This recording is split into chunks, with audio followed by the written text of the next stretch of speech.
बिस्मिल्लाहिर्रहमानिर्रहीम। अस्सलाम वालेकुम। प्रोग्राम कैपिटल व्यू में मैं हूँ आपके साथ मिशेल बुखारी। प्रोग्राम में हमारे साथ शरीके गुफ्तगू होंगे शहजाद रज़ा। अस्सलाम वालेकुम जी। अस्सलाम वालेकुम। नाज़रीन, गुज़श्ता दिनों अमरीकी सदर जो बाइडन की तरफ से 22 और 23 अप्रैल को क्लाइमेट चेंज कॉन्फ्रेंस के इनेकाद के हवाले से ऐलान किया गया, जिसमें 40 ममालिक के जो सरबराहान मुमलिकत हैं उनको मदऊ भी किया गया। लेकिन बड़ी एक हैरत अंगेज से बात थी जिस पर लोगों ने फिर सवालात भी उठाए कि उसमें पाकिस्तान शामिल नहीं है।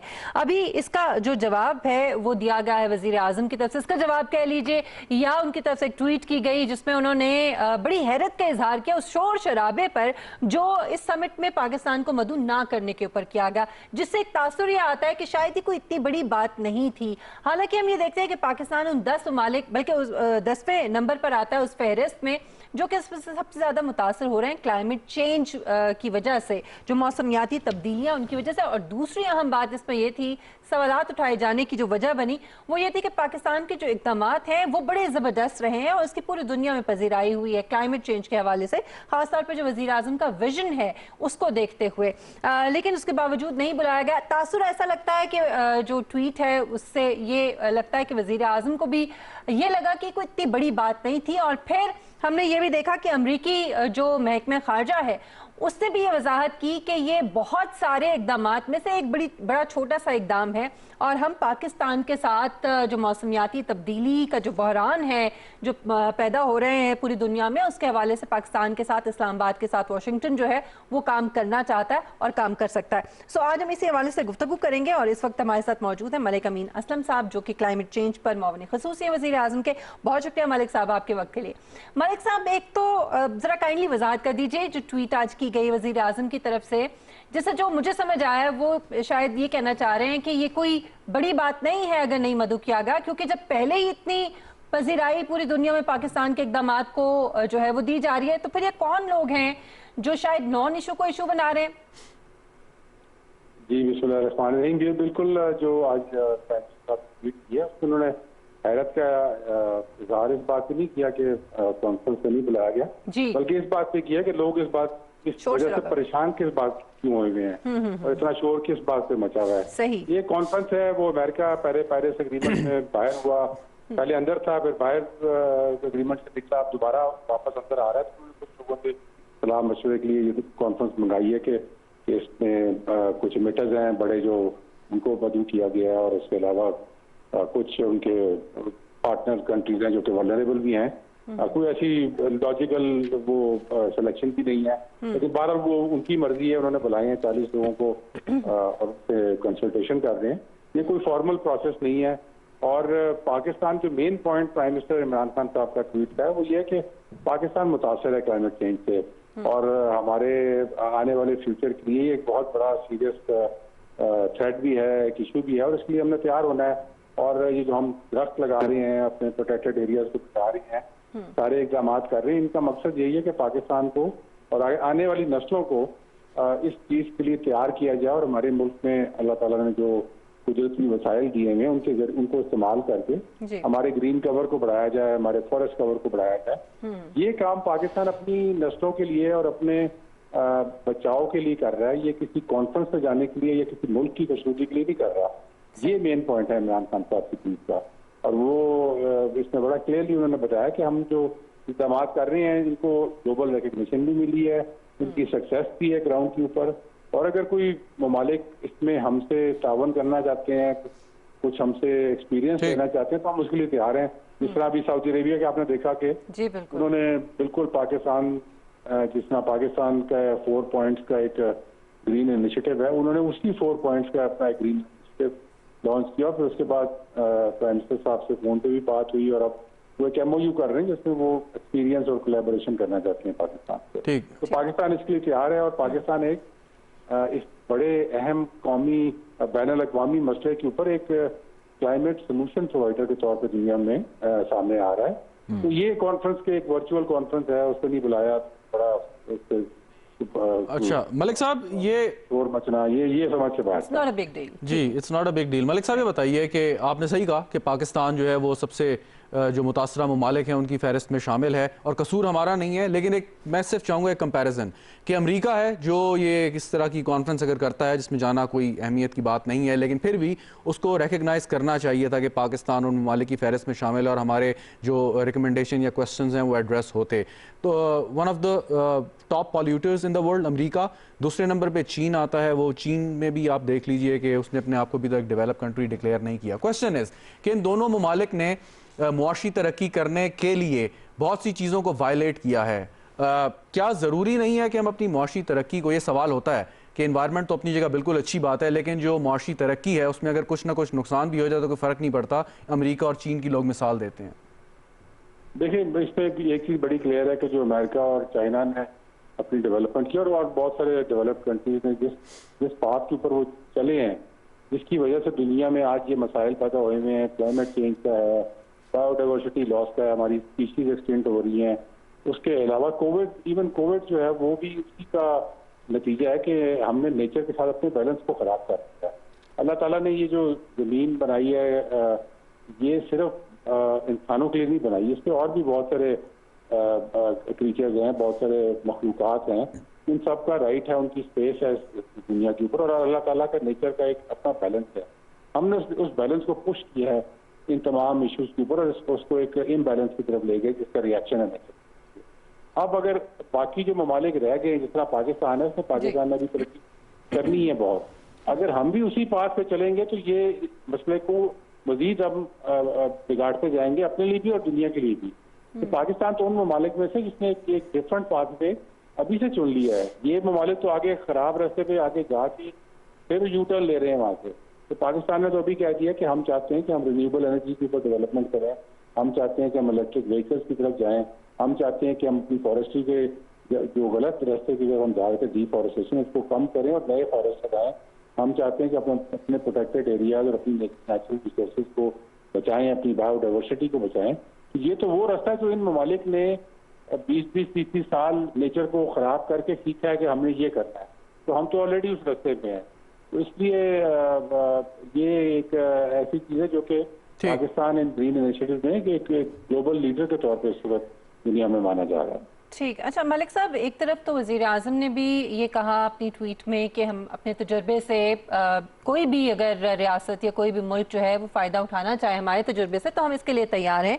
फिर सऊदी अरब के साथ या अमेरिका के साथ और फिर महकमा ख़ारजा अमेरिका जो है उसकी तरफ से भी ये इंदिया दिया गया कि वाशिंगटन जो है इस्लामाबाद के साथ मिलकर काम कर सकता है।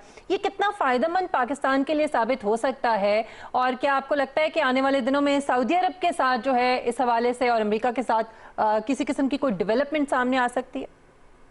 बिल्कुल आ सकती है। मैं समझता हूँ कि ये क्लाइमेट डिप्लोमेसी के लिए पाकिस्तान के पास बहुत अहम मौका है, जिसको आपने अभी देखा कि ये सऊदी अरेबिया के साथ ये सिर्फ 3 दिन के अंदर पहले प्राइम मिनिस्टर साहब ने जब ग्रीन इनिशिएटिव सऊदी अरेबिया ने लॉन्च किया तो प्राइम मिनिस्टर साहब ने उनको खत लिखा।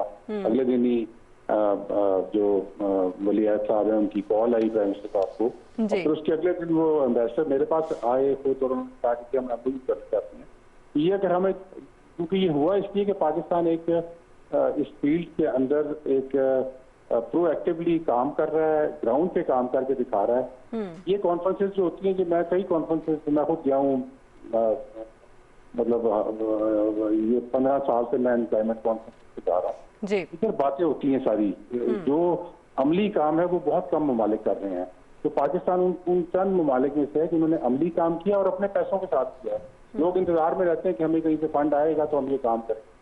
हमने तो इस काम को अपना समझ के किया है और इसका फायदा पाकिस्तान को भी है और दुनिया को भी है इसका, क्योंकि हम ये दुनिया के लिए भी काम कर रहे हैं। तो इस फील्ड के अंदर, ये स्पेशली नेचर बेस्ड सोल्यूशंस के अंदर पाकिस्तान एक लीडर के तौर पे उभरा है और इसलिए प्राइम मिनिस्टर साहब की बात कर रहे हैं कि हम इस पे बल्कि आउटरीच हमें और भी करनी चाहिए। मैंने तो कल भी जब मेरी प्राइम मिनिस्टर साहब से मुलाकात हुई तो मैंने ये सजेस्ट किया कि हमें चाहिए कि हम इस अपनी लीडरशिप रोल को, जो ग्राउंड पे हमने परफॉर्मेंस दिखाई है, उसको और ममालिक के साथ हम एक्टिवली आउटरीच करें, क्योंकि हम ये कर रहे हैं। अगर आपको मदद की जरूरत है तो हम उसके लिए तैयार हैं। ऑलरेडी आप देखें, ये बिलियन ट्री का कॉन्सेप्ट है, ये पाकिस्तान ने स्टार्ट किया था केपी के प्रोविंस के अंदर। उसके बाद हम फिर 10 बिलियन ट्री पे चले गए, लेकिन बहुत सारे ममालिक ने इसको इसी बिलियन ट्री के नाम से फॉलो किया है। यूके ने फॉलो किया है, न्यूजीलैंड में स्टार्ट हुआ है, अब ये सऊदी अरेबिया में स्टार्ट हुआ है, कुछ अफ्रीकन कंट्रीज ने इसी नाम से स्टार्ट किया है। वो एक विजन देने की बात होती है, क्योंकि फिर लोगों ने उसको, ममालिक ने उसको एक्सेप्ट किया और उसको फिर वो अपने अपने तर्ज पे फॉलो भी करते हैं। अच्छा मलिक साहब, अर्बन एरियाज़ की अगर मैं सिर्फ आपसे बात कर लूँ, मुख्तसर सा सवाल कि बहुत सारी डेवलपमेंट होती है यहाँ पे, रेजिडेंशियल एरियाज़ डेवलप होते हैं, हाउसिंग सोसाइटीज़ हैं, वो एक दफ़ा जब वो वहाँ पर काम शुरू कर दें तो हम देखें कि क्या दरख्त काटा, कौन सी घास वहाँ से ख़त्म की, और बिल्कुल एक जिसे कहते हैं कंक्रीट का एक आपको जो है जंगल सा नज़र आने लगता है उस एरिया में। सो ये कितना प्रॉब्लमेटिक है हमारे अर्बन एरियाज़ के लिए, क्योंकि कराची ख़ास तौर पे, अब इस्लामाबाद की पैराफ्रीज में भी आप देखते होंगे कि मशरूम ग्रोथ हो रही है इस किस्म की सोसाइटीज़ की, और वहाँ पे एक इन्वायरमेंट का तो मेरे ख्याल में किसी किस्म का कोई ख्याल नहीं रखते वो लोग। बिल्कुल, ये बहुत सीरियस इशू है, क्योंकि पाकिस्तान में तो इसलिए सीरियस है कि एक तो ये कि आप अनप्लान डेवलपमेंट और अनप्लान एक्सपेंशन करते हैं, पर दूसरा ये कि जो ज़मीन आप खाते जा रहे हैं सोसाइटी के अंदर, वो आपकी ज़रूरी ज़मीन है, जो आपकी ब्रेड बास्केट है, उसके जरिए ही मुल्क खाता पीता है। तो वो एग्रीकल्चर ज़मीन है, जो कि बहुत कीमती ज़मीन है आजकल के ज़माने में। तो उसके लिए हमें पॉलिसी हम बना रहे हैं, बिल्कुल इससे पहले कभी किसी गवर्नमेंट ने नहीं सोचा। इस पर हमने ये दो चीज़ें की हैं। एक ये कि पहले यहाँ पर वर्टिकल सिटीज का कॉन्सेप्ट नहीं था, जो भी घर बनता था बस एक या दो स्टोरीज का बनता, उसके बाद वो सिविल एलिवेशन वाले ऊपर ही जाते, वो हमने रिस्ट्रिक्शन हटा दी शहरों में। तो अब वर्टिकल डेवलपमेंट शहरों की अलाउ कर। दूसरा ये कि जो शहरों के मास्टर प्लान हैं वो अभी तक नहीं बने हुए थे। हमने 80 शहरों के मास्टर प्लान बनाने के लिए प्राइम मिनिस्टर साहब ने ऑर्डर किया हुआ है, वो उस पर काम हो रहा है। इंशाल्लाह अगस्त तक वो बन जाएंगे और उसके बाद हम शहरों को रिंग फेंस कर देंगे, यानी ये कि वो एक रिंग के बाद फिर वो शहर एक्सपेंड नहीं कर सकेंगे, कोई सोसाइटी कोई अर्बन एक्सपेंशन इसके बाद नहीं होगी। लेकिन इसके लिए मास्टर प्लान का होना जरूरी था ताकि उसको प्रॉपरली प्लान करके किया जाए। तो वो इंशाल्लाह अगस्त तक हो जाएगा, इसके बाद ये भी हो जाएगा और साथ आप वर्टिकल सिटीज को भी इंक्लूड कर लें। ठीक है। अच्छा मलिक साहब, थोड़ा सा अगर आप इसका जो सियासी पहलू है उस पर बात करना चाहें तो मैं पूछना चाहूँगी कि जो सियासी मंजरनामा बदल रहा है दुनिया का, और हम ख़ास तौर पे सऊदी अरब और अमेरिका के जो ताल्लुकात हैं उनके तनाजुर में आपको लगता है कि चाहे ये क्लाइमेट चेंज के हवाले से टेलीफोनिक गुफ्तगू हो या पाकिस्तान की तरफ ये सियासी वजूहात हैं झुकाव की सऊदी अरब की, इस पर आप अगर बात करना चाहें तो? देखिए, ये मैं समझता हूँ कि क्लाइमेट चेंज जो है ये एक अभी बल्कि एक आर्टिकल अभी कल परसों इंटरनेशनल मीडिया में भी छपा, उसमें भी पाकिस्तान की इसी हवाले से बात हुई है कि क्लाइमेट चेंज एक आपको बहुत इफेक्टिव मीडियम अलाउ कर रहा है, क्योंकि पाकिस्तान उसमें अपनी पॉजिटिव परफॉर्मेंस और पॉजिटिव क्लाइमेट एक्शन ग्राउंड पे दिखा चुका है। दुनिया ने उसको एक्सेप्ट भी किया है। अब ये क्या है कि इसमें आप आउटरीच कर सकते हैं, उसको क्लाइमेट डिप्लोमेसी कहते हैं उन ममालिक में। और जब आप क्लाइमेट चेंज के लिए मसलन आप एक एग्जाम्पल है सऊदी अरेबिया का, जब प्राइम मिनिस्टर साहब ने बात हुई उनकी, उन्होंने खत लिखा ग्रीन इनिशिएटिव्स के ऊपर, फिर उसके बाद सऊदी वलीयत से बात हुई तो सऊदी वलीयत ने उनको इनवाइट किया सऊदी अरेबिया। अब वो सऊदी अरेबिया जाएंगे, जब जाएंगे तो खाली क्लाइमेट चेंज पे बात तो नहीं होगी, और बहुत सारे टेबल पे आएंगे, लेकिन एक दरवाजा आपका खुल जाता है। बिल्कुल ठीक, बड़ा खुश आइंदा। अच्छा, एक जो जॉन कैरी साहब के दौरे के हवाले से, क्योंकि वो बांग्लादेश भी जा रहे हैं, इंडिया भी जा रहे हैं, पाकिस्तान नहीं आ रहे हैं, पहले समिट में ना बुलाना, चले वो इतना इम्पोर्टेंट नहीं था, क्या ये भी इसके कोई सियासी रीजंस हो सकते हैं, या ये भी कोई इसकी भी कोई इतनी सिग्निफिकेंस नहीं है, कोई इतनी इम्पोर्टेंस नहीं है? देखिए, इसके सियासी रीजन बिल्कुल हो सकते हैं, इसमें क्लाइमेट में पॉलिटिक्स भी इन्वॉल्व होती है, उसके बार नहीं है, लेकिन मेरे ख्याल में तो ये कितना बड़ा इकोलॉजिकल इशू है कि इसके अंदर पॉलिटिक्स आनी नहीं चाहिए। मतलब मेरी अपनी ये राय है कि इसको पॉलिटिक्स से बालातर रखना चाहिए, क्योंकि हमने ये दुनिया की एक सीरियस इशू को एड्रेस कर रहे हैं। लेकिन बहरहाल यूएस के साथ भी आपके बायलैटरल रिलेशनशिप्स है, और ये जो 40 मुल्क वर्चुअली मीट कर रहे हैं, ये एक फाइनल प्रोसेस नहीं है, ये एक स्टार्ट ऑफ अ प्रोसेस है। ये इसके जरिए वो एक बातचीत का प्रोसेस स्टार्ट करेंगे, लेकिन इससे जो ज्यादा अहम प्रोसेस है वो मल्टीलैटरल प्रोसेस होता है, जो कि यूनाइटेड नेशन के फोरम पे होता है, जहाँ पर फॉर्मल एग्रीमेंट्स भी होती हैं, जहाँ पर फॉर्मल कंट्री आपस में बैठ के फैसले भी करती हैं। तो वो इंशाल्लाह ग्लासगो में होगा इस साल। उस कॉन्फ्रेंस पे पाकिस्तान का बड़ा कलीदी किरदार है, बड़ा कलीदी रोल है, क्योंकि हम उस 6 मेंबर ब्यूरो का हिस्सा हैं जो कि उस नेगोशिएशन को स्टीयर करेगा। और ये इलेक्टेड ब्यूरो है और पाकिस्तान उसमें वाइस प्रेसिडेंट है ब्यूरो में। तो ये बड़ा इंपॉर्टेंट है और ये होगा इस बार रास्तों में, वहाँ पर फॉर्मल नेगोशिएशन होगी क्लाइमेट चेंज पे। तो इंशाल्लाह ये पाकिस्तान का, जिस तरह मैंने बताया कि क्लाइमेट चेंज के जरिए आप बहुत सारे अपने रिलेशनशिप्स को उसका दरवाजा खोल सकते हैं, उसके जरिए एक आपको एंट्री मिलती है और फिर जब आप बातचीत करते हैं तो उसमें और बहुत सारे इशूज टेबल पे आ जाते हैं। ठीक, बहुत शुक्रिया मलिक अमीन असलम साहब आपके वक्त के लिए। शहजाद, हमने देखा कि वज़ीर आज़म की इस ट्वीट को भी अगर आप इस पर गौर करें तो कहने का उनका शायद मकसद ये है कि जो नॉन इश्यूज़ हैं या मामलात को किसी दूसरी तरफ ले जाना और अपने जो वेस्टेड इंटरेस्ट हैं उनकी वजह से चीज़ों को जो है वो तोड़ मरोड़ के पेश करना, हक़ाइक़ को जो इतने इंपॉर्टेंट नहीं होते उनको भी बहुत ज़्यादा अहमियत देना, मेरे ख्याल में ये नहीं होना चाहिए, गलत है। बस वो तनकीद बराए तनकीद कुछ लोगों का खासा होता है और इसी वजह से ये वज़ीर आज़म को करनी पड़ी ट्वीट, वरना इसकी भी ज़रूरत नहीं थी, वज़ीर आज़म ना भी करते, लेकिन उन्होंने अच्छा समझा कि उन्होंने क्या इस चीज़ को एक्सप्लेन कर दें एक दफ़ा फिर और नाक़दीन को जवाब दे दें। और यूनाइटेड नेशंस के हवाले से जो उन्होंने बात की है वहाँ पे पाकिस्तान का जो किरदार है और फिर जिस तरह से इकोनॉमिक फोरम पर वर्ल्ड इकोनॉमिक फोरम पे जैसे सराहा गया पाकिस्तान को, मेरे ख्याल में ये चीज़ें ज़्यादा उजागर करने की हमें ज़रूरत है और इनकी तरफ ज़्यादा गौर करने की ज़रूरत है। नाज़रीन, यहाँ पे हम एक ब्रेक लेंगे और ब्रेक के बाद जब हम वापस आएंगे तो बात करेंगे पाकिस्तान के जो इक़्तिसादी अशारिये हैं बड़े ज़बरदस्त हैं इस वक्त, लेकिन उनके जो रिजल्ट्स हैं ख़ासतौर पे आम आदमी तक इसके असरात जो हैं वो क्या पहुँच पाएंगे या कब तक पहुँच पाएंगे, इस पर हम बात करेंगे एक ब्रेक के बाद। हमारे साथ रहिएगा।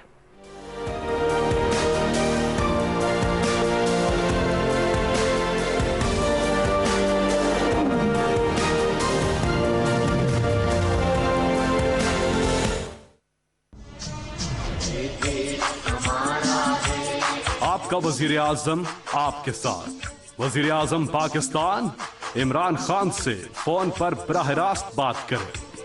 4 अप्रैल बरोज इतवार सुबह 11:30 पर आपके सवालात और वजीर आजम के जवाब।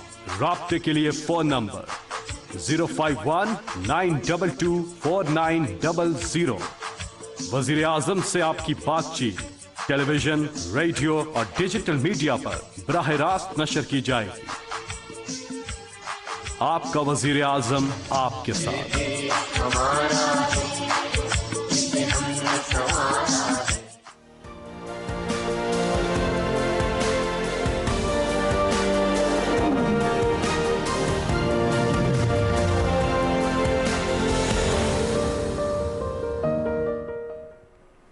Welcome back. नाज़रीन, पाकिस्तान के अगर इक़्तिसादी अशारिये देखें तो बड़ा खुशाइंद और बड़े उम्मीद अफज़ा जो है वो सूरत हाल नज़र आती है और बेहतरी की तरफ जो है, बेहतरी का जो तसलसल है वो हमें नज़र आ रहा है जो बड़ा ही खुशाइंद है। इसमें गुज़श्ता रोज़ हमने जो रोशन डिजिटल अकाउंट्स है उसकी कामयाबी और उसकी वजह से जो उसकी सूरत में पाकिस्तान में सरमाया आ रहा है उसके हवाले से हमने बात की और फिर जो डॉलर के मुकाबले में रुपए की कदर है उसमें हम देख रहे हैं कि गुज़श्ता कई हफ्तों से मुसलसल बेहतरी जो है वो नज़र आ रही है। यहाँ तक कि इस वक्त जो रुपए की कदर है उसमें 7 से 8% तक का जो इजाफा है वो देखा जा रहा है, जो गुज़श्ता बरस के मुकाबले में। नाज़रीन, जब आपको ये याद होगा कि डॉलर की कीमत में बेतहाशा इजाफा हो गया था जिसकी वजह से जो दरामदाद हैं वो बहुत महंगी हो गई थी, हमारी जो इम्पोर्ट्स हैं, और मुल्क में महंगाई की शरह जो है वो भी बढ़ गई थी। सो उसके मुकाबले में इस वक्त जो सूरत हाल है वो बड़ी ज़बरदस्त है, लेकिन क्या इसके जो असरात हैं वो आम आदमी तक पहुँच रहे हैं? और दूसरे ये कि जो हुकूमती इस वक्त हम पॉलिसीज़ देख रहे हैं, मौशी पॉलिसीज़,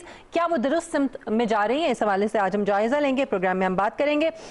शहजाद, एक तो ये डॉलर के मुकाबले में रुपए की कदर का मुस्तहकम होना, बल्कि कम बढ़ना जो है ये बड़ा खुशाइंद है, लेकिन इसमें बहुत सारे फैक्टर्स हैं जिनको मेरे ख्याल में जिनके ऊपर मज़ीद तवज्जो देना और जिनको कायम रखना और जारी रखना ये बड़ा ज़रूरी होगा। जी बिल्कुल, और ब्लूमबर्ग की रिपोर्ट 2 दिन पहले की है कि जो रुपी है वो सबसे बेहतरीन करेंसी है डॉलर के मुकाबले में एशिया की, और तकरीबन हम 10 के करीब % जो है रुपी ने जो है वो उस पे कुछ दिन पहले तीसरे नंबर पे थी, अब पहले नंबर पे है। तो डॉलर के मुकाबले में रुपी ने अपना गेन किया है, और गेन करने की वजूहत आपने खुद बताया। रोशन डिजिटल अकाउंट में आपके $800 मिलियन आए हैं। रेमिटेंसेस आपकी जो है वो बड़ी है, कुछ इस सूरत में, कुछ अदरवाइज। IMF की किस्त आपको मिली है। Exactly. आपकी इंपोर्ट कुछ कम हुई है, जो हुकूमत ने बहुत इस पे एक्सपोर्ट्स में इजाफा हुआ है, एक्सपोर्ट में आपकी इजाफा हुआ है। लेकिन ये प्रॉब्लम ये है कि अब क्योंकि आगे आप जाके आपने इंपोर्ट जो है आपके बढ़ने वाली है। ये एक बड़ा चैलेंज है जो अगले माली साल के आगाज़ में हुकूमत को आने वाला है। उसकी वजह यह है कि जो यहाँ पे नए प्रोजेक्ट्स शुरू होने हैं उसके लिए आपने मशीनरी इंपोर्ट करनी है, उससे आपका जो डॉलर बिल है वो यकीनन बढ़ेगा। इसके साथ साथ बहुत एक आप इस पे सुनती होंगी जो हमारे मैन्युफैक्चरर्स हैं वो बहुत ज़्यादा इस पर तनकीद कर रहे हैं कि हमें रॉ मटेरियल मंगवाने की इजाज़त दी जाए और उस पर ड्यूटीज़ वगैरह कम की जाए। तो वो एक बहुत बड़ा इशू है कि जो आपने फेस करना है। इस वक्त हमारे साथ हमारे मेहमान मौजूद हैं माहिर मौशियात अकील करीम डैडी साहब। बहुत शुक्रिया अकील साहब आपके वक्त के लिए। अकील साहब, एक तो डॉलर के मुकाबले में जो रुपए की कदर है वो बढ़ रही है, लेकिन क्या आपको लगता है कि ये इजाफा देर पा साबित होगा या फिर उसके लिए क्या इकदाम ऐसे करने होंगे कि हम इसको मुस्तहकम रख सकें? रुपी इस वक्त काफी स्ट्रॉन्ग हो रहा है जी। और ये रुपी और काफी स्ट्रॉन्ग हो सकता था। एक्सपोर्टर के शोर मचाने की वजह से गवर्नमेंट ने, स्टेट बैंक ने इंटरवेन किया, जिसकी वजह से ये रुपी यहाँ रुका है। अदरवाइज जो कंडीशन हमारी इकोनॉमिक है उसकी, और मैं समझता हूँ रुपी स्ट्रॉन्ग फर्दर भी हो सकता है। सबसे बड़ी बात, कोई ऐसा चैलेंजेस आप इस वक्त दिख नहीं रहे जिसकी वजह से आपके रुपी में वीकनेस आए। आप ये देखेंगे अगले 2 साल में अगर आप उठा के देख लें तो आपका अमाउंट सरप्लस आपको दिख रहा है। सारी रीपेमेंट करने के बावजूद IMF से आपको पैसा मिल रहा है, वर्ल्ड बैंक से मिल रहा है, एशियन डेवलपमेंट बैंक से मिल रहा है, फिर आपकी एक्सपोर्ट बेहतर होगी, कमी आएगी। ट्रेड डेफिसिट में वो बात नहीं है जो पहले थी। तो आप सिर्फ ये देखें कि इस वक्त आपको रोशन डिजिटल अकाउंट, इसमें $800 मिलियन हम देख चुके हैं, बहुत थोड़े अरसे में आ चुके हैं और मार्च के महीने में सबसे हाईएस्ट पैसा आया है। इसी तरह आप बॉन्ड देखें, बॉन्ड भी गवर्नमेंट ने सक्सेसफुल रहा, जितना गवर्नमेंट ने ऑफर की थी उससे डबल बिटा। तो हर तरफ अगर आप उठा के देखें तो इकोनॉमी के लिए गुड न्यूज है। फिर लार्ज स्केल मैन्युफैक्चर की तरफ आप देखें, वहां पे आपकी ग्रोथ आ रही है। तो इस वक्त सिचुएशन पाकिस्तान की बहुत ज्यादा अच्छी है और ये कोई बड़ी मुश्किल बात नहीं होगी। मैं यकीन से कहता हूँ कि अगर स्टेट बैंक ने इंटरवेन नहीं किया तो ये रुपी 145 पे आ सकता है। ठीक। और इसकी वजह से आपको इंपोर्ट सस्ती होगी, आपकी महंगाई जिसका शोर मचा हुआ है वो मैं समझता हूँ उसमें भी आप कमी देखेंगे। फिर ये देखें कि मुल्क में सारी एक्टिविटीज हो रही है, हाउसिंग साइड में उठा लो, स्टील देख लो, सीमेंट को ले लो, IT को उठा लो, टेक्सटाइल को ले लो, किसी भी जगह आप जाके देखें हर तरफ एक्टिविटीज। पहली दफा पाकिस्तान में कॉटेज इंडस्ट्री परफॉर्म कर रही है और वहां भी बेनिफिट काफी हो रहा है। तो मैं समझता हूँ इस वक्त अकील साहब एक सवाल है वो ये कि कोई भी मुल्क अगर कर्जे लेता है या बेल आउट पैकेज लेता है, सो असूलन मकसद क्या ये होना चाहिए कि उस पैसे से या जो भी आपको पैकेज मिला है या जो ब्रीदिंग स्पेस आपको मिली है, आप उससे जो मुल्क की मईशत को बेहतर करने में उसको यूटिलाइज करें, इंडस्ट्री आप लगाएं। प्रॉब्लम आप नहीं समझते हमारी ये है या माजी में होती रही है कि हम कर्जा लेते हैं कर्जा उतारने के लिए? जी बिल्कुल आप ठीक कह रहे हैं, लेकिन इस वक्त आप ये देखें कि कर्जा जरूर हमने लिया है, रीपेमेंट भी हमने की है, लेकिन हमने अपने आप को बेहतर कंडीशन में लेके आए हैं। हमारे यहाँ इंडस्ट्रियलाइजेशन बढ़ी है, हमारे यहाँ लाइव स्टॉक में बेहतरी आई है, हमारे यहाँ डेयरी में बेहतरी आई है, हमारे यहाँ IT में बेहतरी आई है, हमारे यहाँ टेक्सटाइल में बेहतरी आई है। जो एक्सपेंशन आज आप देख रहे हैं कि पहले मैं यकीन से कहता हूँ कभी भी हमने नहीं की। जितनी बिजनेस एक्टिविटीज आज हो रही है, हम इस कंडीशन में आ जाएंगे तो ये जो बजट डेफिसिट है बहुत जल्द हम उससे भी छुटकारा हासिल करें। तो आज की जो कंडीशन है उसको हम ये नहीं कह सकते कि हम जो पैसा ले रहे हैं और लोन लेकर खा रहे हैं, ये कंडीशन नहीं है। आप ये देखें IMF भी आपके ऊपर कॉन्फिडेंस का इजहार कर रहा है। इस वक्त गवर्नमेंट को जो सबसे बड़ा चैलेंज है वो एक है और वो है एनर्जी।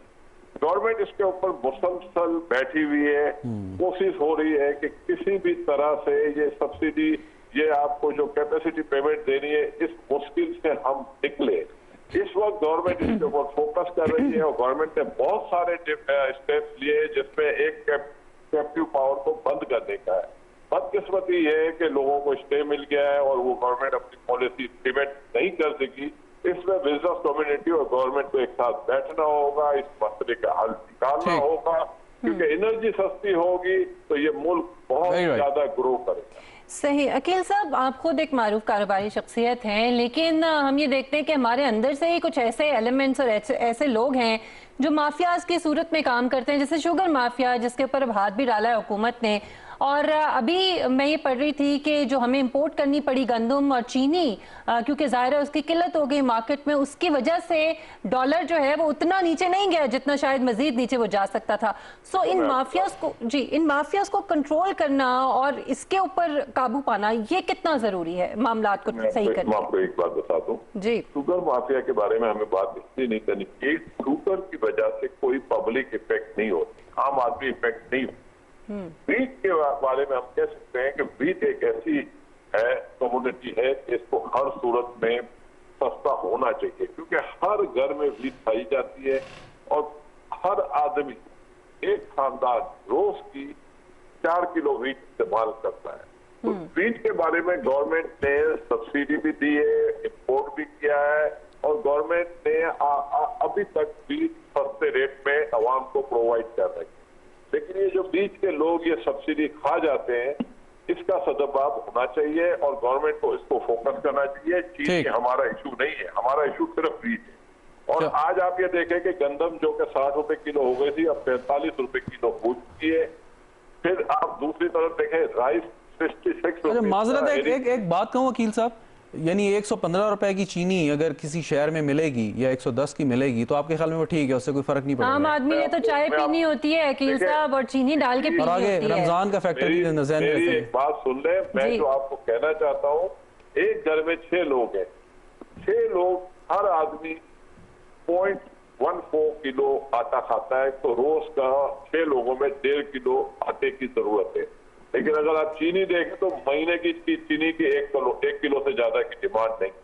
मैं सिर्फ ये बता रहा हूँ कि आपकी लाइफ पे अगर कोई चीज इफेक्ट करती है तो वीट इफेक्ट करती है। मैं ये नहीं कहता कि चीनी महंगी होनी चाहिए, मैं ये कहता हूँ डेफिनेट गवर्नमेंट को इसका भी सदुपयोग करना चाहिए, इसका इंतजाम होना चाहिए। लेकिन मैं कह रहा हूँ कि जो बेनिफिट हमें मिल रहा है ना वो वीट का है। आज आप देख लें वीट की प्राइस गिरी है, 52 रुपीज आटे का रेट हो गया है। अगर 4-5 रुपए और नीचे आता है तो आम आदमी को इसका बेनिफिट ज्यादा होगा। मकसद जो है ये हम नहीं कह रहे कि शुगर माफिया अगर गलत काम कर रही है तो उसको आप छोड़ दें। हर एक का एहतसाब होना चाहिए गलत काम करने का, चाहे वो कोई भी। लेकिन पॉजिटिव साइड के ऊपर देखना चाहिए। आप ये कहना चाह रहे हैं कि कम से कम गंदम में जो बेहतरी आई है उसकी कीमत में। अच्छा अकील साहब, ज़रा अगर आप हकीकत पसंदाना अगर बताएं बात, और जो तब्दीली है आपको लगता है कि वो आएगी ख़ासतौर पे आम आदमी तक, क्योंकि आशारिये तो बड़े हमें अच्छे नज़र आ रहे हैं, काम भी बहुत हो रहा है, हुकूमती इक़दामात भी हैं, लेकिन क्या आम आदमी तक इसके असरात जा रहे हैं? देखिए मैं आपको बताता हूँ, पाकिस्तान में इंडस्ट्रियलाइजेशन बढ़ रही है, इसका आम आदमी को फायदा होगा, लोगों को रोजगार मिलेगा। पाकिस्तान इस वक्त आपका रुपी स्ट्रॉन्ग हो रहा है, ये आम आदमी को फायदा हो। और ये जो चीजें इस वक्त हम बात कर रहे हैं ना, देखिए कोविड की वजह से दुनिया की कमोडिटीज की प्राइस बढ़ी है, तो वो कमोडिटीज की प्राइस बढ़ने का इम्पैक्ट पूरी दुनिया को आया, उसमें पाकिस्तान भी साथ।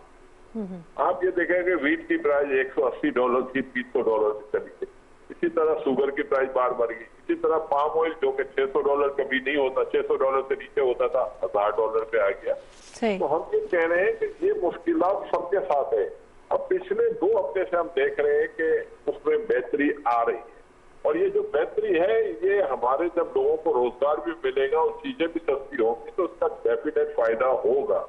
जो लोग ये कह रहे हैं कि तब्दीली तो पाकिस्तान में इससे बड़ी क्या तब्दीली होगी कि आपका रुपी स्ट्रॉन्ग हो रहा है। हमारे मुल्क में तो कभी रुपी स्ट्रॉन्ग नहीं होता था।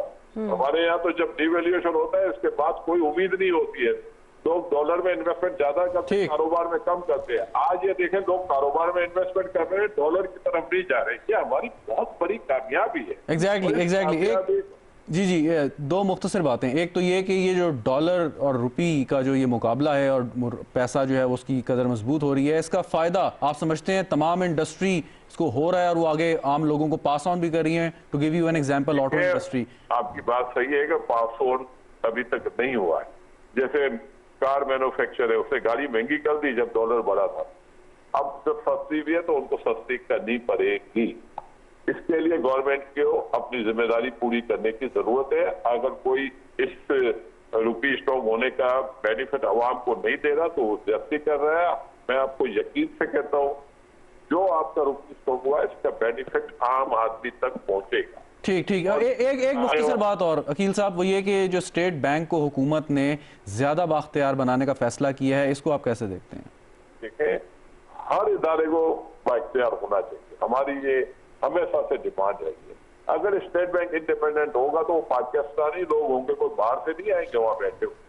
और ये बाकी जो है इसको परफॉर्म कर रहा है, काम कर रहा है, पाकिस्तान की इकोनॉमी की परफॉर्मेंस का उसका बहुत बड़ा हिस्सा है और ऐसे लोगों की हमारे मुल्क को जरूरत है।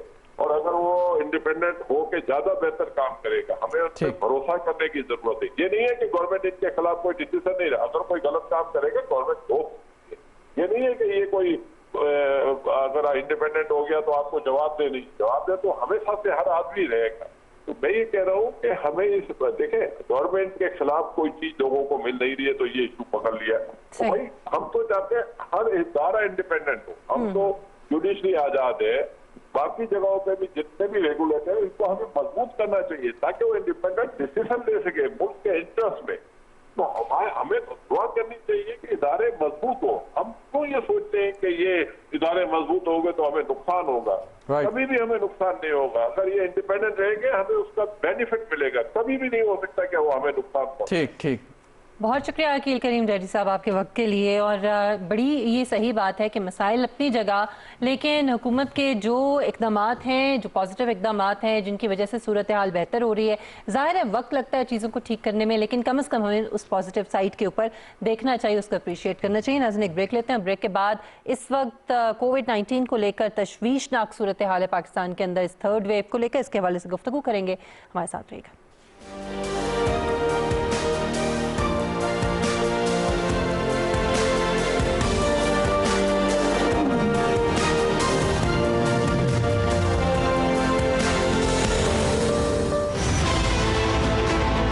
पाकिस्तानी मईशत की रीढ़ की हड्डी है।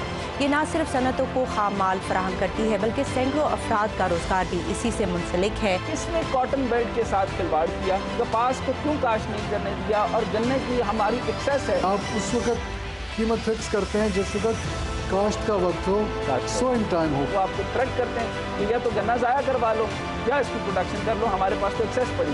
एक एग्रीकल्चरल कमीशन बना था 1960 में कि पत्तों की से लेकर सादकाबाद, रहीम यार खां तक कोई शुगर मिल नहीं लगेगी। चीन बहुत तरक्की कर रहा है तो हम उनका मॉडल रेप्लिकेट क्यों नहीं करते? हमने नॉलेज बेस्ड अभी तक अपने एग्रो इकोनॉमी को नहीं बना सके, हम अपनी इंडस्ट्री को भी नॉलेज बेस्ड नहीं बना सके। माजूद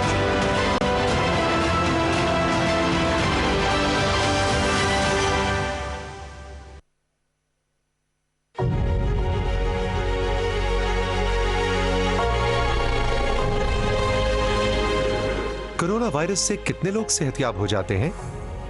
इस बीमारी के तकरीबन 97% मरीज मुकम्मल सेहतयाब हो जाते हैं। कोरोना वबा है, एहतियात जिसकी शिफा है।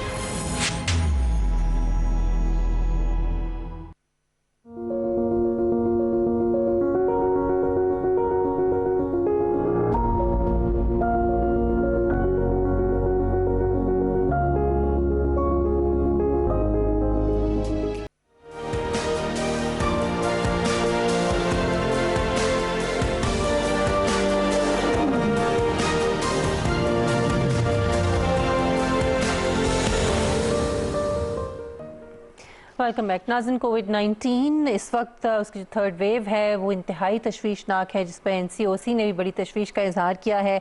तकरीबन 4723 नए केसेस गुज़श्ता 24 घंटों के दौरान सामने आए हैं और 84 जो अमवात हैं वो कोविड-19 की वजह से हुए हैं, which is a big number and it's very alarming. So सूरत हाल जो है उसको हुकूमत के क्या इकदाम हैं, कितने मौसर इकदाम हैं इस सूरत हाल को हैंडल करने के लिए, आज हम इस हवाले से भी गुफ्तगू करेंगे। इसके अलावा अलावा जो बढ़ते हुए केसेस हैं उसका पाकिस्तान के जो हेल्थ सिस्टम है उसके ऊपर जो बोझ पड़ रहा है उसको किस तरह से हैंडल किया जाएगा, ये एक बहुत बड़ा सवाल है। और ये कितनी संजीदा बात है और इस वक्त जो वेरिएंट है वो कौन कौन से मौजूद हैं, और जो बरतानिया ने पाकिस्तान को रेड लिस्ट में शामिल कर दिया कोविड-19 की सूरत हाल की वजह से, ये भी हम बात करेंगे आज अपने प्रोग्राम में। और फिर आगे रमजानुल मुबारक जो है वो आ रहा है, तो उस हवाले से एसओपीज जारी कर दिए गए एनसीओसी की तरफ से मसाजिद और इमाम बारगाहों के लिए। सो इस पर भी बात करेंगे। और हमें इस वक्त ज्वाइन किया है डॉक्टर अताउर रहमान साहब ने, chairman Pakistan science and technology task force. बहुत शुक्रिया डॉक्टर साहब आपके वक्त के लिए। डॉक्टर साहब, इस वक्त जो सूरत हाल है 84 अमवात और 4723 नए केसेस, तो ये तो मुसलसल ऐसा लग रहा है कि ग्राफ ऊपर की तरफ जा रहा है। क्या लग रहा है आगे, क्या कोई सूरत हाल कंट्रोल होती हुई नजर आएगी या अभी इसकी कोई तवक्को नहीं है? जी, इस पे ये बहुत ही खतरनाक सूरत हाल है और पिछले साल के जून में जो फिगर्स थे उस पर हम पहुंच चुके हैं। लेकिन पिछले साल जून में जो वायरस का वेरिएंट था वो ये वाला खतरनाक वैरायटी नहीं थी जो इस वक्त है, जो B117 कहलाता है इस वक्त, जिसमें कोई 17 जगह म्यूटेशंस हो चुकी हैं, तब्दीलियां आ चुकी हैं, और खासतौर पे 7-8 जगह जो छोटी छोटी घुंडियां निकली होती हैं फुटबॉल नुमा जो वायरस है, तो वहां पे तब्दीलियां आ गई हैं, जिसकी वजह से ये इंसानी खलियों में बहुत आसानी से अब दाखिल हो रहा है और इसी वजह से बहुत तेजी से फैल भी रहा है और उसके हिसाब से इसी रेशियो में फिर अमवात भी ज्यादा हो रही हैं। तो पिछले साल के मुकाबले में कहीं ज्यादा सूरत हाल इस वक्त खतरनाक बन चुकी है। और यही पाकिस्तान में ही नहीं है, आप देखेंगे बहुत से दुनिया के दूसरे ममालिक में भी, आप देखें इटली ने आज कम्प्लीटली लॉकडाउन किया है, तो एक साल पहले जो सूरत हाल थी वही दोबारा इटली में आ गई है। फ्रांस के बहुत सारे इलाकों में लॉकडाउन हुआ है और अमेरिका में आप देखें कि कोई 70,000 अमवात हुई हैं, 70,000 केसेस हुए हैं और इंडिया के अंदर कोई 90,000 केसेस हुए हैं।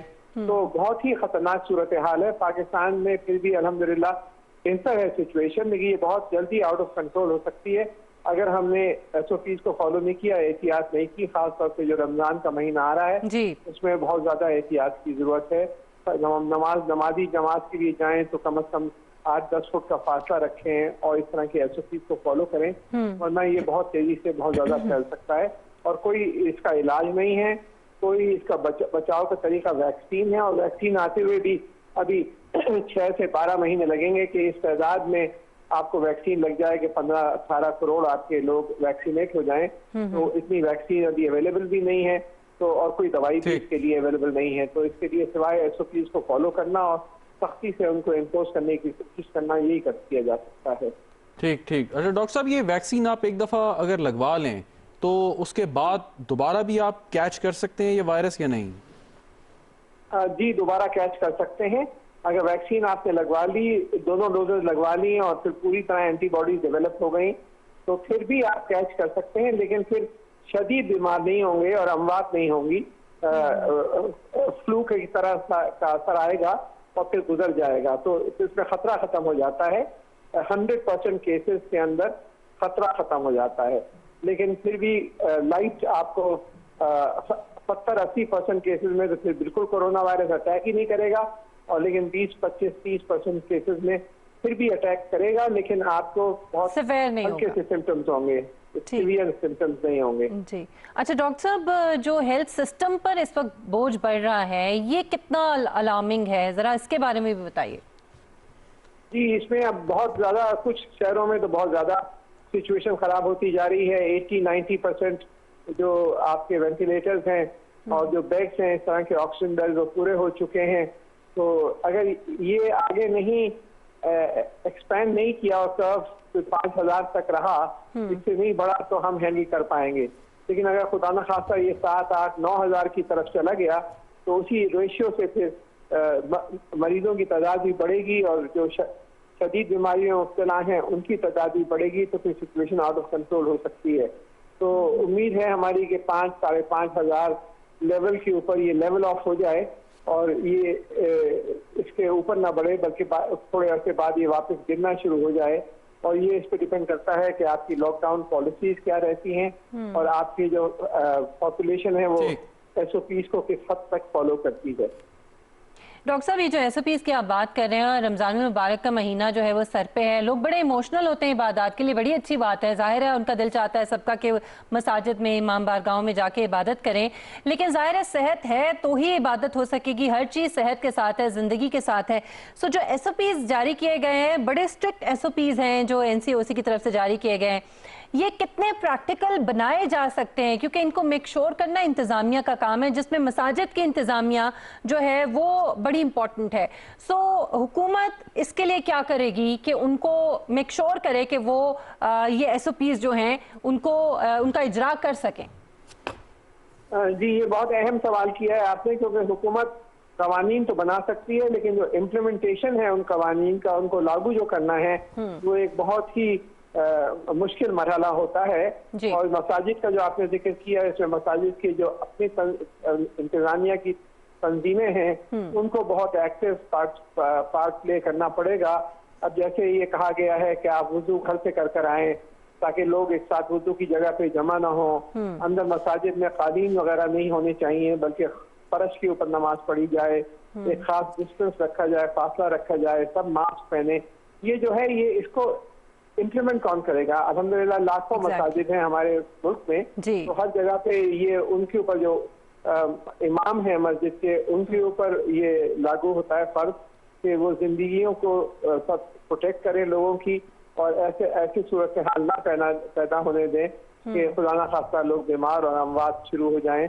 और इसको ओवरसी करने के लिए जो इंतजामिया है मसाजिद की, उन्हीं को ओवरसी करना पड़ेगा और सख्ती करनी पड़ेगी कि जहाँ जहाँ ये फॉलो नहीं हो रहा वहाँ पे उन मसाजिद को बंद करना पड़ेगा जहाँ पे ये नहीं हो रहा, क्योंकि इंसानी जानों से यकीनन हम नहीं खेल सकते। ठीक। और आप की तरफ से, यानी हुकूमत की तरफ से क्या कोई पहले से कोई बताया गया है, कोई तंबीह की गई है कि अगर नहीं किया जाएगा तो फिर क्या किया जा सकता है? उन मसाजिद एक तो बंद करने का आप कह रहे हैं, या उन लोगों के साथ जो SOPs को फॉलो नहीं करेंगे कोई जुर्माने, कोई सजाएं, कोई, क्योंकि डर की वजह से लोग जरा फिर थोड़े से केयरफुल हो जाते हैं। जी, आपने देखा कि ऑलरेडी बहुत से शहरों में अरेस्ट शुरू हो गई हैं, लोगों को गिरफ्तार किया जा रहा है जो मास्क नहीं पहने हुए या SOPs को फॉलो नहीं कर रहे, दुकानों को सील किया जा रहा है, शादी हॉलों को सील किया जा रहा है। तो ये जो है ये सख्ती जो है ये बढ़ती जाएगी, जैसे जैसे ये रहेगा और लोग फॉलो नहीं करेंगे तो सख्ती मजबूरन करनी पड़ेगी, क्योंकि इसके अलावा आपके पास कोई चारा नहीं है। समझने की बात यह है कि ये जो है वायरस बहुत तेजी से तब्दील हो रहा है। कराची यूनिवर्सिटी में जो मेरा ही इदारा है, वहाँ पे हमने मेरे वालिद के नाम से मंसूब एक इदारा कायम किया है, Jamilur Rahman centre for genomics research, जहाँ इसका जेनेटिक स्ट्रक्चर जो है वो रोजाना की बुनियाद पे और हर हफ्ते की बुनियाद पे देखा जा रहा है। और 120 से ज्यादा म्यूटेशंस हमने डिस्कवर किए हैं जो हो चुकी हैं, और उनमें खास तौर पे कुछ ऐसी तब्दीलियां ऐसी जगहों पे हो रही हैं जिसकी वजह से इसका खतरा जो है बढ़ता जा रहा है और फैलाव बढ़ता जा रहा है। तो ये जो है ये वैक्सीन, ये भी सवाल पैदा होता है कि जो वैक्सीन इस्तेमाल हो रही हैं ये किस हद तक मुफीद रहेंगी और कितने इसके स्ट्रक्चर्स, कितने इसके जो साफ्ट हैं उनको कवर करेंगी। क्योंकि आपने देखा कि फ्लू के लिए आज तक कोई सही वैक्सीन डेवलप नहीं हुई। वजह यही है कि फ्लू का वायरस भी इसी तरह अपनी शक्ल तब्दील कर लेता है और जो वैक्सीन डेवलप होती है वो अपना असर खो देती है और हर साल नई वैक्सीन आती हैं और हर साल नया वायरस अपने शक्ल में सामने आता है। तो यही सूरत हाल हमें इसके लिए भी लग रही है कि ये वायरस जो है ये थर्ड वेव है, इसके बाद फोर्थ, फिफ्थ, सिक्स्थ वेव आती रहेंगी, क्योंकि ये वायरस अपनी शक्ल तब्दील करके दोबारा हमला करता रहेगा। और उसके हिसाब से फिर देखना पड़ेगा कि जो वैक्सीन भी इसी तरह डेवलप करनी होंगी, लेकिन वैक्सीन डेवलप करने में साल भर लगता है। वायरस अपनी शक्ल हफ्ते 2 हफ्ते के अंदर तब्दील कर लेता है। तो ये एक बहुत ही खतरनाक सूरत हाल है कि हम कब तक ये वैक्सीन डेवलप करते रहेंगे और लगवाते रहेंगे। और खासतौर से बच्चों के लिए कोई वैक्सीन नहीं है। जितने क्लिनिकल ट्रायल्स में हैं वो 18 साल से उम्र के ज्यादा बड़े लोगों के हुए हैं, लेकिन आपने देखा होगा कि अब बच्चों पर भी अटैक हो रहा है इस वैक्सीन का, इस वायरस का, और इसकी वजह से उनके लिए भी अब जरूरत है कि कोई वैक्सीन डेवलप हो और हमारे पास आए। सो इसका हल जो है वो सिर्फ एहतियाती है। बहुत शुक्रिया डॉक्टर अताउर रहमान साहब आपके वक्त के लिए और इतनी डिटेल में तमाम जो सूरत हाल से आगाह करने के लिए। नाज़रीन, जो दूसरा मामला हम देख रहे हैं बरतानिया की तरफ से जो रेड लिस्ट में डाला गया पाकिस्तान को, इस हवाले से गुफ्तगू हम करेंगे। बजाय इसके कि पाकिस्तान में हम तो देख रहे थे कि ये वेरिएंट जो यूके वाला है B117 वो बड़ा ख़तरनाक है और जो वहाँ से लोग आ रहे हैं उनकी वजह से पाकिस्तानियों को हो रहा है, तो शायद पाकिस्तान को ज़्यादा सख्त इक़दाम करने चाहिए थे। ये तो उल्टा काम हो गया है, कुछ समझ आ रही है? जी बिल्कुल, लेकिन हम हमेशा से मेरे ख्याल में लॉर्ड कुर्बान साहब हमारे साथ मौजूद हैं, वो ज़्यादा बेहतर जवाब दे सकते हैं। बहुत शुक्रिया लॉर्ड कुर्बान हुसैन साहब हमें ज्वाइन करने का। ये जो पाबंदी लगी है पाकिस्तानियों की यूके में दाखिले की, आप क्या समझते हैं कि इज़ इट फेयर? क्योंकि हम तो देख रहे हैं कि जो वेरिएंट आया है थ्रू ब्राज़ील और साउथ अफ्रीका, पहले यूनाइटेड किंगडम में और वहाँ से पाकिस्तान ट्रांसफ़र हुआ, सो विक्टिम तो हम हैं, हम इसका शिकार हुए, पाबंदी भी हम पे लग गई। देखिए, पहले तो है कि thank you very much for having me on your show, और दूसरी बात यह है कि 2-3 पॉइंट है, मैं चाहूंगा कि ये दोनों 3 पॉइंट आप सुन लें, उसके बाद अगर आपने कोई सवाल करना है तो मैं जरूर जवाब दूंगा। जी। पहली बात तो यह है कि एक चीज जो याद रखने की है कि बरतानिया उन ममालिक में शामिल है जिसने सबसे ज्यादा सफर किया है इस कोरोना की वजह से।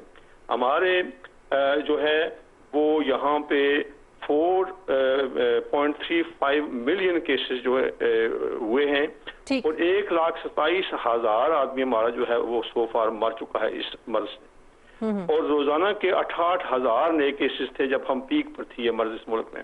गवर्नमेंट की रिस्ट्रिक्शंस की वजह से जो पाबंदियां गवर्नमेंट ने लगाई हैं, जिस पे billions and billions pound cost आए हैं लोगों की सेफ्टी के लिए, और ये रिस्ट्रिक्शन जितनी इन्होंने लगाई हैं अपने लोगों पे, बाहर जाने वालों पे, इस मुल्क में आने वालों पे, उसकी वजह से अब हम रोजाना डेथ जो रेट है वो सिर्फ आज का जो डेथ रेट है सिर्फ 10 आदमी हमारे पिछले 24 घंटों में मरे हैं इस मर्ज से, और नए केसेस जो हैं वो भी रोजाना 68,000 मैक्सिमम नंबर था, अब हम 3,400 पे आ गए। लिहाजा गवर्नमेंट के जो रिस्ट्रिक्शंस पाबंदियां हैं ये काम कर रही हैं, हम उनको तो तनकीद नहीं कर सकते कि गवर्नमेंट ने ये पाबंदियां क्यों लगाई हैं। थोड़ी सी वजाहत करेंगे कुर्बान हुसैन साहब के और कौन कौन से ममालिक आपने शामिल किए हैं? क्योंकि हमने तो ये देखा कि या ये बात है कि पाकिस्तान से ट्रैवलिंग ज्यादा हो रही है, ज्यादा लोग यहाँ से जा रहे हैं, क्योंकि भारत की सूरत हाल आप देखें ना, क्या भारत को भी रेड लिस्ट में डाला गया? मेरे सामने अब वो लिस्ट नहीं है, लेकिन वो पाकिस्तान अकेला नहीं है, उसमें दर्जनों ममालिक शामिल हैं जिन पर पाबंदियां लगी गई यूके की तरफ से। हाँ, अलबत्ता मैं आपको अगली तरफ ये ले जाना चाहता हूँ कि इंतहा पाबंदियों की इस हद तक है कि आपको पता है कि ये क्रिश्चियन मुल्क है। कल जो जुमा गुजरा है ये गुड फ्राइडे था, क्रिश्चियन कैलेंडर में गुड फ्राइडे जो है एक अहम दिन होता है, चर्च में स्पेशल सर्विसेज होती हैं। कल ही की बात है कि लंदन में पुलिस ने एक चर्च पर छापा मारा और चर्च को बंद कर दिया, सैकड़ों लोग वहां आए हुए थे, सबको घर भेज दिया कि आप कानून की खिलाफवर्जी कर रहे हैं। लिहाजा वो कोई नरमी नहीं इख्तियार कर रहे अपने मुल्क के अंदर भी। अब दूसरी बात आती है पाकिस्तान के रेड लिस्ट में शामिल होने की। पाकिस्तान में हमारे यानी गवर्नमेंट की यहाँ जो गाइडलाइन थी हर अच्छा, एक गुजारिश सुनेंगे कुर्बान साहब, वक्त की कमी है इसलिए मैं एक सवाल आपसे कर रहा हूँ, माजरत, कि पाकिस्तान रेड लिस्ट में है, ठीक है, हुकूमत का फैसला है, आप इंडिपेंडेंट है, लेकिन अगर सिर्फ फेयरली इसको देखें, मैं कोई कंपैरिजन नहीं कर रहा, लेकिन भारत में इसका प्रेवलेंस भी ज़्यादा है, तादाद भी ज़्यादा है पेशेंट्स की, और यकीनन ट्रैवल भी ज़्यादा होता है। भारत रेड लिस्ट में नहीं है इसके। तो क्वेश्चन है इसके जो देखिए, हम हर चीज को हिंदुस्तान पाकिस्तान के अंदर, नहीं मैं ये नहीं कह रहा, मैं से पूछ रहा हूँ ना कि इसके पीछे वजूहात क्या आप देखते हैं, कोई हमें कोई यार्डस्टिक बताइए, क्योंकि जो लोग पाकिस्तान से सर जा रहे हैं, ट्रैवल कर रहे हैं, परेशान है। मेरा जो तीसरा पॉइंट था वो ये था, दूसरा तो आपने मुझे कहने ही नहीं दिया, तीसरे पे चले गए हैं। वो ये है कि अभी हम ईस्टर ब्रेक पे हैं, ईस्टर ब्रेक के फौरन खात्मे के बाद जो question I will B raising from the minister कि क्राइटेरिया कौन सा है जिसके तहत आप रेड लिस्ट में हम माल को भेजते हैं, और क्या हमारी जो पॉलिसी है कि ये कंसिस्टेंटली अप्लाइड है या हम इसमें कोई डिस्क्रिपेंसीज हैं, और फिर पाकिस्तान को इसमें शामिल करने की वजूहात क्या थी।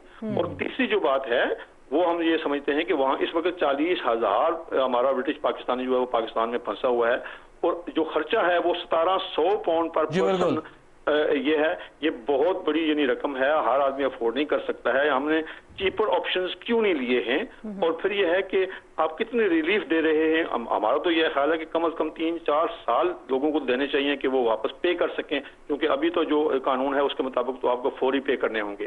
तो ये बहुत सारे क्वेश्चन हैं जो I will be asking from the floor of the house as soon as I get back, क्योंकि वो अभी हमें छुट्टियां हैं और 12 तारीख के बाद जब हम वापस जाएंगे तो गवर्नमेंट से ये जरूर पूछेंगे। लेकिन अब मैं आखिरी बात जो जाते जाते जरूर कहूंगा, एक वजह जो बनी है मेरे ख्याल में, कम से कम मुझे नहीं पता कि गवर्नमेंट ने ये किया है या नहीं, पाकिस्तान में जितने लोग वहां गए हैं वहां से सोशल मीडिया पर भी और नेशनल मीडिया पर भी ऐसी वहां से हमें फिल्में वसूल हुई हैं और वो सर्कुलेट हुई हैं मिलियन के हिसाब से कि वहां पे लोग जो हैं यहाँ से गए हैं, वो खुले आम फिर रहे हैं, शादियां कर रहे हैं, वहां पे वो चिल आउट कर रहे हैं। और यकीनी बात है कि जब गवर्नमेंट की ये यानी हिदायत है कि आप सिर्फ जरूरी काम के लिए घर से निकलें, और अगर लोग जाकर के वहां ये तो आपकी बात बिल्कुल ठीक है कि ये कहीं भी नहीं होना चाहिए, ना पाकिस्तान में ना किसी और मुल्क में, और वो कोई किसी भी मुल्क से ताल्लुक रखने वाला शख्स हो उसको एसओपीज को फॉलो करना चाहिए। आखिरी बात जो मैं कहना चाहूंगा वो ये है, बरतानिया में वैक्सीनेशन जो लोग टेकअप है,